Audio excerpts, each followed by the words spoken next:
অসুস্থ হইতেছেন আপনার জন্য বিড়ি ফালাইতে পারবেন না? কখন থেকে আপনারা বলতেছেন না বিড়ি ফালাইতে? আপনি বিড়িটা রাখেন না মামা।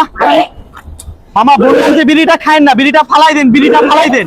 আপনি আসলে কোনো কথাই শোনেন না। আপনি যে কখন থেকে বলতেছেন আপনারা বিড়ি ফালাইতে? বিড়ি ফালাইতে পারবো না, একটা সিগারেট আমি 10 টাকা দিয়ে নিছি। আপনি ভালো না লাগলে আপনি নামেন, নামে অন্য রিক্সা যান। এটা কোনো কথা বললেন? আপনি বিড়ি ফালাইতে আপনার জন্য অসুস্থ হইতেছেন আপনার জন্য বিড়ি ফালাইতে পারবেন না? কখন থেকে আপনারা বলতেছেন না বিড়ি ফালাইতে? আপনি মানলেন কে? আপনার আমাকে মানলেন না আপনি? তো কখন থেকে বলছি না? হ্যাঁ, ওর 10 টাকা বিড়ির জন্য কি ওর জীবন চলে যাবে? মানে তোদের জন্য প্রত্যেকটা এরকম, মানে রিক্সাওয়ালা আর ভাই বিড়ি খাবি খা, একটা সাইডে যায় খা।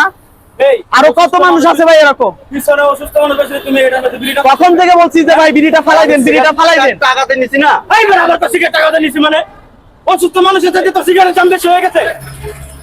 হ্যাঁ যান এখান থেকে। এই হসপিটালে নিয়ে দাদা ভাই, আপনি উঠেন তো, উঠেন যান।